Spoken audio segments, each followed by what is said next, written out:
반갑습니다.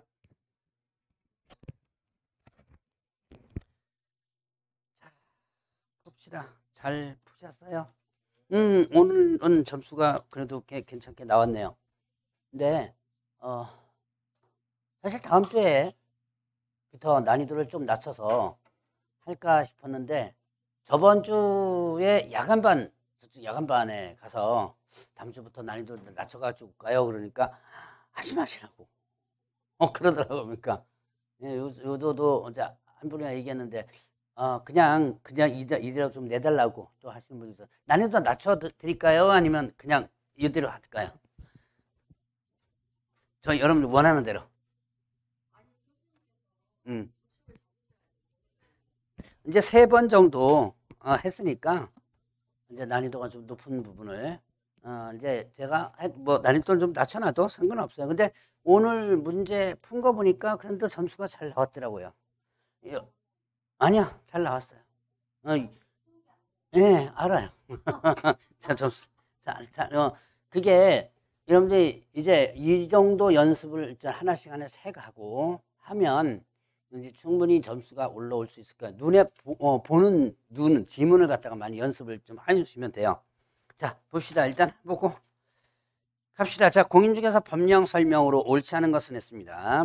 자, 1번에 보면 자, 중개 용어에서 급여의 권리에는 저당권 등 담보물권도 포함된다. 자, 여러분들 중개란 뭐였죠? 중개란 뭐에 대하여? 중개 대상물에 대하여 거래 당사자 간의 매매 교환 임대차 그 밖의 권리 득실 변경하는 행위를 알선하는 것. 이때 그 밖의 권리에는 저당권 등 담보물권도 포함된다 그랬죠.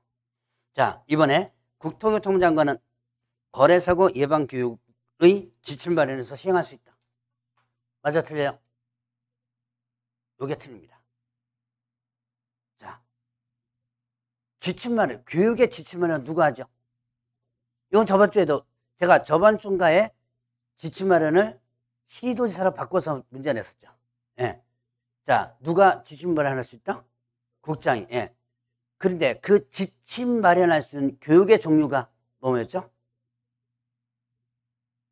20페이지. 요약점 한번 보세요. 20페이지 맞나? 자, 20페이지. 보세요. 뭐에 대한 교육이에요? 예. 실무, 직무, 연수. 실무교육. 자, 저번 주에는 제가 지침 마련권자에 대한 부분을 바꿔놨습니다. 자, 지금 이거는 요번에는 또 어떻게 돼? 뭘 바꾸는 거예요, 지금? 교육 종류를 바꾸는 거죠. 거래사고 예방 교육은 지침 마련 규정이 없습니다. 제가 이유가 있다고 그랬죠? 왜? 거래사고 예방 교육은 일단 무슨 교육 실시할지 몰라요. 그죠? 왜냐면 그때마다 수시로 해야 될 부분이기 때문에 무슨 교육 실시할지 몰라요. 그래서 지침 할 수도 없어요. 지침 마련할 수도 없습니다. 자, 요번에 무슨 법이 바뀌었다. 근데 거기다 지침 어떻게 할 수가 없죠. 그래서 자, 이번에 자, 일단 지침 마련할 수 있는 부분은 뭐뭐뭐다? 실무, 직무, 연수 3가지만. 그래서 거래사고 예방 교육은 지침 규정이 없다. 그다음에 또 하나 이유가 있어. 국장도 거래사고 예방 교육 실시할 수 있죠. 그러니까 지 교육하는데 지침 마련하는 게 그렇죠. 지침 하나의 기준을 마련해 주는 건데, 자, 그래서 자, 뭐뭐에 대해서만, 그러니까 이거를 뭐 그냥 암기하지 말고 그거 생각하면서 한번 뭐 보세요. 실무, 직무, 연수만 누가 실시하는? 시도지사가 실시하는. 자, 그래서 답은 2번입니다. 자, 3번에 개업공개사고 폐업하고자 할 때 미리 등록서 첨부하여 신고해야 한다. 폐업하고자 할 때 등록서 첨부하죠. 미리 신고한다. 사전 신고입니다. 자, 그 다음에 공제사업 운영위원회 위원수는 몇 명이네? 19명. 몇 명 이상 없죠? 몇 명 이상 없고 그냥 19명 이렇게 됩니다. 그 다음에 주택외 중개 대상물 매매교환 임대차 등에 대한 중개보수는 1차문의 그 범위 내에서 협의에 정한다. 5번 맞죠? 자, 이제 이거를 또 다른 용어로다. 이 뒤에 가면 이런 문장으로 또 나와요. 주택외 중개 대상물에 대한 중개보수는 국토교통부령이 정하는 범위에서 협의에 정한다. 이렇게 나옵니다. 그럼 국토교통부령이 뭐라고 정해져 있어요? 1,000분의 9 이내라고 정해져 있죠. 그러니까 1,000분의 9 이내에서 협의 정한다. 이렇게 문장 해도 맞고 국토교통부리 정하는 법에서 그래도 문장 맞는 거죠. 이해하셨나요? 그러니까 자, 원래 법조문에는 국토교통부령이 정하는 법에서 협의 정한다 이렇게 됐고요. 그 국토교통부령에서는 1,000분의 9 이내로 정해져 있기 때문에 여기다가 이렇게 해도 맞는 거죠. 자, 그러면 2번 답 몇 번 찍었어요? 답은 이거 중개보수. 이제는 중개보수 문제는 틀리면 안 돼요. 저번 주에도 중개보수 문제 나왔었죠? 자, 중개보수는 이거 아직도 의외로 많이 틀리더라고요. 자, 보니까. 자, 중개보수는 일단 어떻게 된다? 두 가지를 기억하라 그랬죠? 두 가지. 뭐 했죠? 중개보수 계산 문제가 딱 나오면 여러분들은 머릿속에 두 가지를 먼저 딱 기억하라. 받을 대상. 받을 대상. 누구로부터 받느냐? 자, 그 문제처럼 개업 공인중개사가 받을 수 있는 보수 총액은 그럼 어떻게 돼요? 개업공개사 받을 수 있는 보수 총액 양쪽이죠. 뭐 갑으로부터 을로부터 그러면 한쪽이고. 자, 그 다음에 또 뭐 기억하라? 한도액. 자, 한도액 기억하라. 주택은 반드시 한도액이 제시된다 그랬죠. 어디에나 보면 한도액 없으면 아예 이렇게 나와요. 주택은 반드시 한도액이 제시돼요. 자, 그러면 봅시다. 이거는 이제 1억 8천만 원 아파트 매매 중개했다. 5천에서 2억 미만은 0.5, 아주 계산하기 좋게 0.5 나눴습니다. 그럼 얼마예요? 90만 원이죠. 근데 거기다가 한도액 얼마? 80만 원. 한도액이 보였어야 돼요. 80만 원. 그러면 얼마를 받는다? 1만 원부터 80만 원. 그러니까 개업공개 받을 수 있는 보수 총액을 했죠. 그러니까 160 이렇게 된 거죠. 자, 지금은 틀려도 돼요. 지금은 틀려도 되는데 다음에 실전에 가서는 만약에 중개보수 계산 문제가 나오면 틀리면 안 된다는 얘기예요. 자, 그러면 3번에 다음 실거래자 명의 등한 법률에 대하여 설명한 내용이다. 옳지 못한 것은 했습니다. 1번 누구든지 부동산에 관한 물건을 명시탁 약정에 의하여 수탁자면으로 등기해서는 안 된다. 이거는 실명법의 기본적 내용이죠. 명시탁 금지의 기본적 규정입니다. 2번 명시탁자 A가 명시탁자 B의 명의로 가장 매매하여 등기를 이전한 경우 그 등기 이전은 무효가 되고 소유권은 A에게 귀속된다. 자, 이게 뭐죠? 소위 말하는 이자간 명시탁이죠. 가장 매매했으니까. 자, 이자간 명시탁. 뭐 제가 특별히 설명드릴 필요 없을 거예요 아마. 자, 그 다음에 3번에 등기 명시탁이나 계약 명시탁 선의가 불문하고 제3자에 대항하지 못하죠. 자, 그럼 4번에 매도인 A가 명시탁자 B와 수탁자 C 사이에 명시탁 약정이라는 사실을 모르고 수탁자 C와 매매계약을 체결했고 이전 등기가 완료된 경우 이전 등기는 무효이다. 모르고 했죠. 이게 무슨 명시탁이에요? 자, 매도인 A가 신탁자 B와 수탁자 C 사이에 신탁 약정 사실을 모르고 수탁자 C와 매매계약 체결. 그러니까 매도인이 수탁자와 매매계약 체결했죠. 이건 뭐죠? 결국은 계약명시탁 이렇게 되죠. 그러면 모르고 했으니까 어떻게 된다? 모르고 했으니까 이거는 일단 유효하다 이렇게 되죠. 4번이 답. 자, 5번에 소유권 보존 등기. 자, 보존 등기를 다른 사람 명의로 해도 어떻게 돼요? 당연히 이건 명시탁이죠. 자, 그러면 4번에 갑과 을은 2023년 1월 25일 서울특별시 소재 갑소유 X상가 건물에 대하여 보증 5억 원, 월참 500만 원 하는 임대차 계약을 체결한 후 을은 X건물 인도받고 사업자 등록을 신청했다. 이 사안에서 개업공개사가 상가보호법 적용 관련하여 설명한 내용으로 틀린 것 같았습니다. 이거 어디서 본 것 같지 않아요? 문제풀이 교재에 있던 거 제가 살짝만 좀 바꿔놨습니다. 자, 일단 여러분들 이거 뭐 물어보고 있는 거죠? 일단 물어보고 있는 거 의미부터 파악해요. 이게 좀 뭐 물어보고 있어요? 상가임대차에서 10억이죠. 예. 9억 초과. 예. 그러니까 보증금 규모가 초과됐을 때 적용되는 거냐 안 되는 거냐 하는 거 있었죠. 자, 요약집 154페이지 한 표.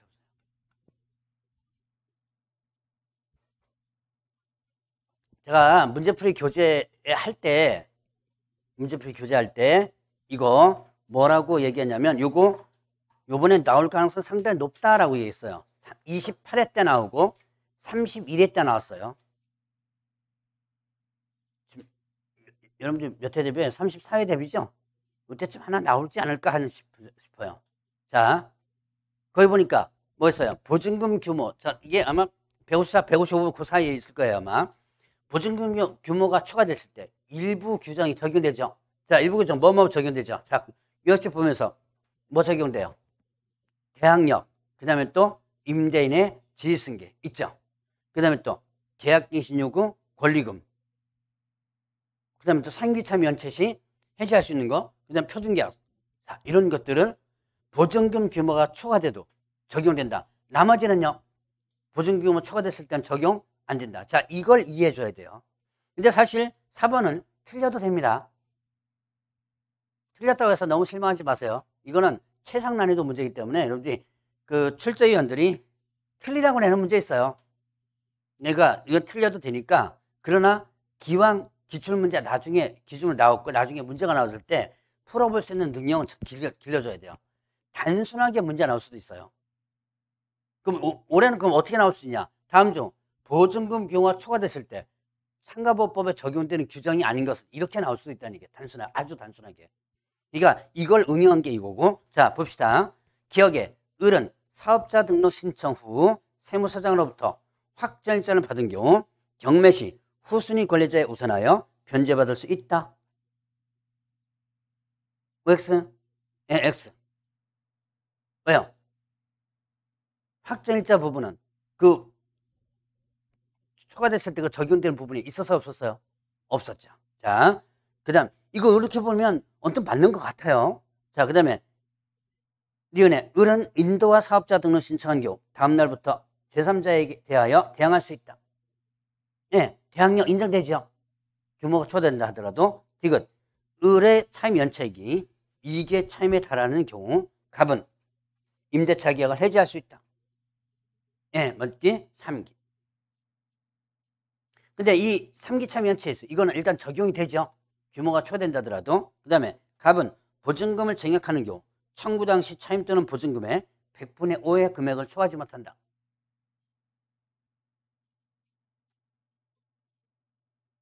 (100분의 10은) 아니죠. 100분의 10은 저 부동산 거래신고 부분에서 딴 나라 가죠. 가끔씩 따나 왔다 갔다 해요. 자, 일단 보죠. 이거 맞아요, 틀려요? 예. 자, 100분의 5 증액 제한하는 거. 보증금 규모가 초과됐을 때 적용 안 된다는 얘기죠. 자, 지금 다 상가보호법에 있는 내용들이죠. 그러니까 그런 부분들을 여러분들이 잘 체크해서. 그래서 답은 4번이에요. 요거는 이제 여러분들이 문제 유형을 좀 익히신 분들은 좀 금방 풀었을 거예요, 아마. 자, 그러면 5번 문제 보겠습니다. 공인중개사법령상 주거용 중개대 선물 확인 설명서 작성 방법에 대한 설명으로 옳지 않은 것은 있습니다. 1번 취득시 부담. 자, 일단 여러분들 요약집은 51페이지 한번 펴보시고, 취득시 부담할 조세 종류 세율은 중개대상물 유형별 모든 서식에 공통적으로 기재할 사항이다. 자, 한번 봅시다. 취득시 부담할 조세 종류 세율은 1, 2, 3, 4에 다 있나요? 한번 찾아보세요. 51페이지부터 쭉.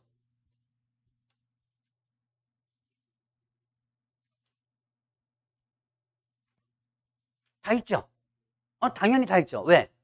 매매하면 당연히 취득되는 거죠. 매매하면 임목 광업재단 공장재단도 어떻게 돼요? 매매를 하면 취득되는 거기 때문에 다 세금이 다 있죠. 자, 그 다음에 2번 중개보수에는 부가치세가 별도로 부과될 수 있다. 네. 자, 부가치세 별도로 부과될 수 있다. 맞는 내용이고, 그 다음에 3번 거래증금액은 개업공개사 기본항의사항으로 중개가 완성되기 전 거래증금액 기재한다. 자, 거래증금액은 어디 들어가 있어요? 기본이에요, 세부예요? 기본에 들어가 있죠.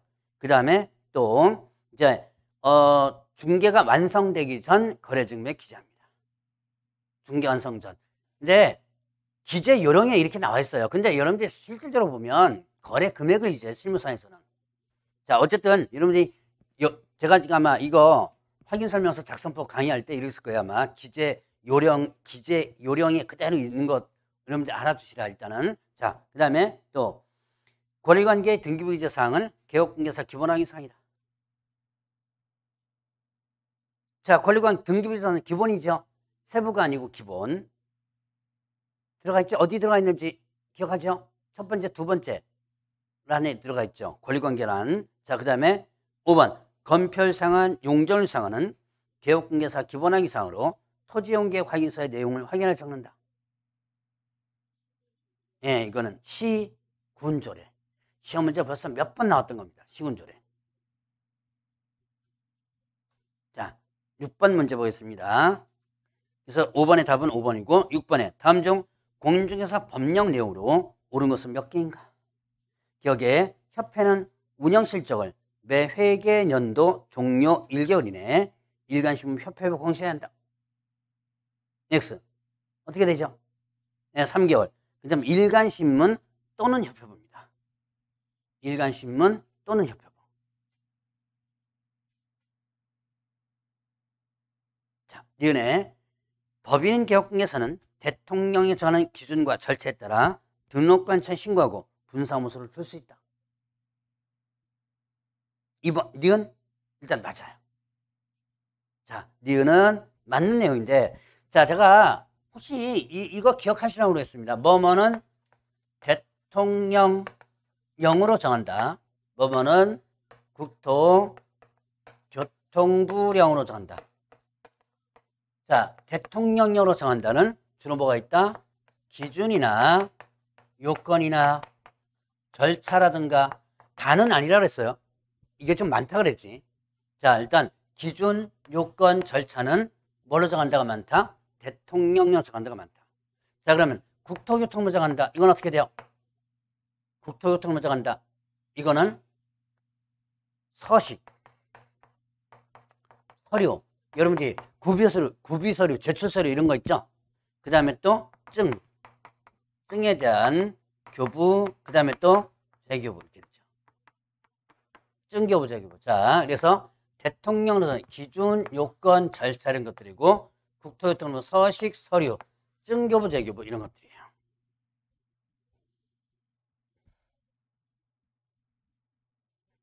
자, 그래서 니은이 일단 맞고 그 다음에 또 디귿에 정책심의위원회 위원장은 국토교통부 제2차관이 된다.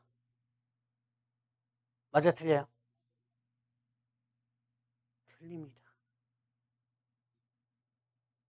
예. 이거 제가 혹시나 이런 얘기 했을 때 미친 척하고 2로 바꿔서 나올 수 있다고. 그렇죠. 1차관이죠, 1차관. 국토교통부 장관 이렇게 나오는 건 아주 준수하고요. 위원장. 자, 제가 1차관, 2차관, 차관이 2명 있다는 거 이유도 얘기했죠. 이유가 뭐야? 부서가 네, 2개가 있다. 저기 이거 얼마 전에 장미란 얘기했던가? 여러분 장미란이가 차관된 거 아세요? 역도 선수. 장미란 차관된 거 아세요? 네, 뉴스 한다. 어느 부서 차관이에요? 네? 네, 맞아요. 어느 부서예요? 문화, 체육, 네, 관광부 장관의 2차관입니다. 이게 왜 1, 2차관이 있다고 그랬어요? 문화 담당 있고 뭐 담당 있고요?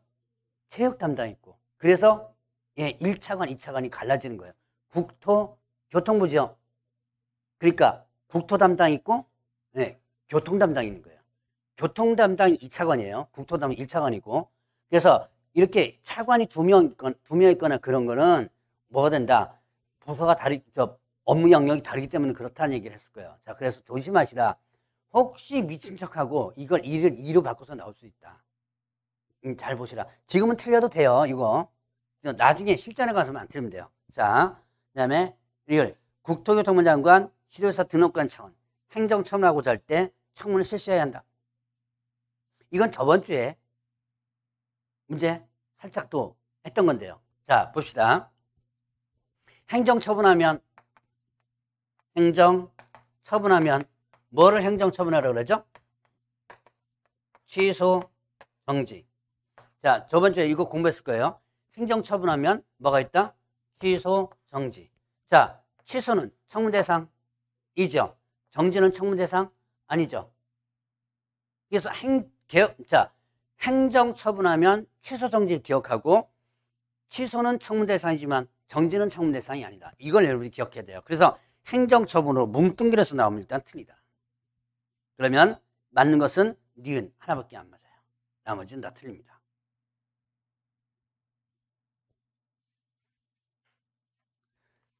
자, 7번 문제 보겠습니다. 다음, 개업공개사 및 소속공개사의 인장 등록에 관한 설명이다. 가장 옳은 것은 1번에 개업공개사 및 소속공개사는 업무보증 설정 전에 중개인에 사용할 인장을 등록원장에 등록해야 한다.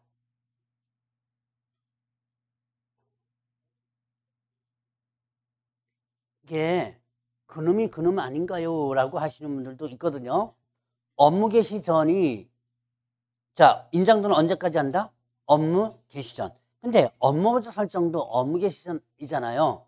둘 다 업무 개시 전이니까 맞지 않느냐 그랬는데 그런 실질적 개념은 완전히 다르죠. 자, 업무보증 설정 전에 반드시 업무보증 설정 전에 해야 된다는 개념이고, 업무 개시 전은 둘 중에 어쨌든 업무 개시 전 둘 중에 아무거나 해도 된다는 얘기죠. 자, 개념이 완전히 달라요. 자, 그 다음에 니은 소속공개사의 인장을 등록하는 경우 고용신고 시 할 수 있다. 네, 2번 맞는 얘기죠. 소속공개 인장을 등록하는 경우에 고용신고 시 할 수 있다.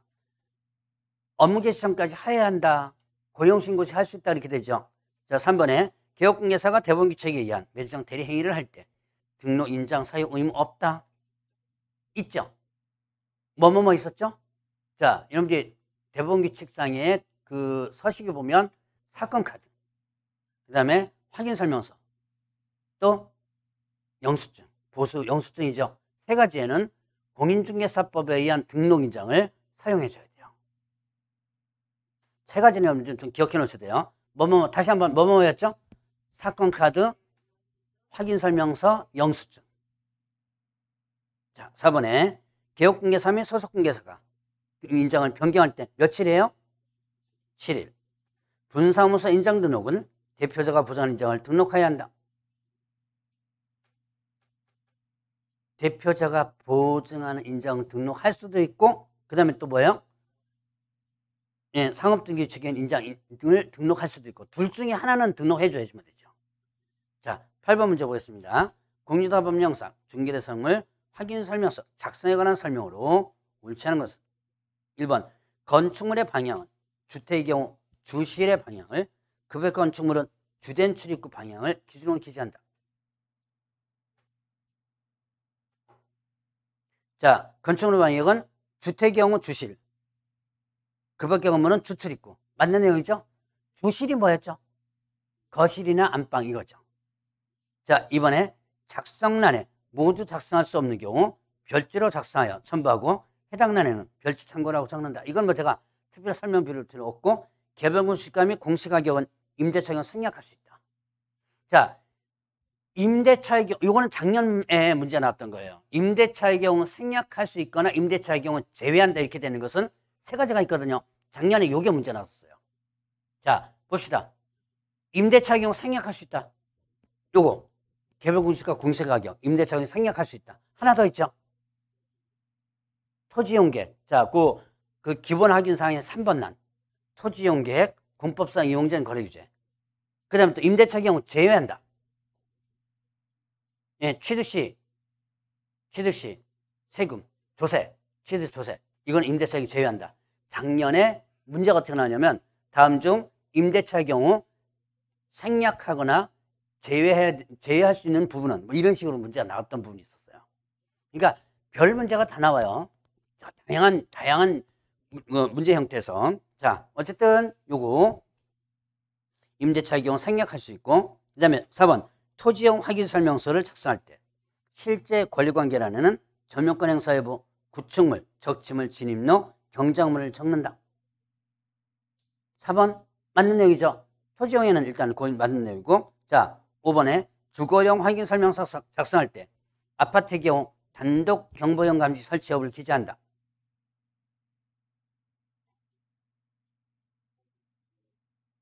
오 개층 이상의 아파트는 어떻게 한다? 제외한다 그랬죠? 아파트는 의무적으로 설치가 되기 때문에 제외한다. 자, 9번 문제 보겠습니다. 다음, 법원 경매에 대한 기술 중 타당하지 않은 설명. 1번, 매수인은 대금 완납일로부터 6월 이내 인도 명령을 신청할 수 있다. 인도 명령 신청은 언제부터요? 대금 완납일부터 몇 월? 6월. 요거는 좀 알아두시고 넘어가세요. 자, 그 다음에 2번, 매수 신청 보증금은 법원이 정한 최저 매각 가격이 얼마예요? 10%. 자, 매수 신청 보증금은 최저가의 10%고, 항고보증금은 매각 대금 혹은 매수 가격으로 표현하죠. 파는 입장에서는 매각이라고 표현하고, 사는 입장에서는 매수라고 표현하니까 매각 대금 혹은 또 매수 가격에 얼마? 10% 이렇게 되죠. 그 다음에 자 3번에 매수 신청자가 없는 경우 경매를 종결하고 사료에 매각하며 종전의 가격을 그대로 적용한다. 매수 신청자가 없죠. 경매를 끝내죠. 종결합니다. 그럼 이게 뭐가 되는 거예요? 유찰되는 거죠. 유찰은 깎아주죠. 예. 자, 이거 제가 설명드렸을 거예요. 자, 일단은 재매각이 있고 세매각이 있더라. 재매각은 대금 어떻게 됐을 때? 미납했을 때. 이거는 저감되지 않는다 그랬죠. 저감되지 않는다. 세매각은 매각 불허가. 자, 매각이 어떻게 했을 때? 불허가 됐을 때. 그 다음에 뭐 했을 때? 유찰됐을 때. 자, 매각 불허가는 저감된다 안 된다? 안 된다. 둘은 안 깎아준다 그랬죠? 그 다음에 유찰은 어떻게 한다? 저감이 된다 그랬죠. 이유 제가 얘기했죠. 이 둘을 왜 안 깎아줘요? 이유. 예, 사람이 문제지 물건은 문제가 아니다. 그래서 안 깎아줘도 팔린다는 얘기죠. 이거는 뭐가 문제? 물건이 문제죠. 그래서 깎아주면 팔린다. 이 이유만 여러분들이 이해하면 이 시험 문제 한번 나왔던 부분입니다. 이게. 자,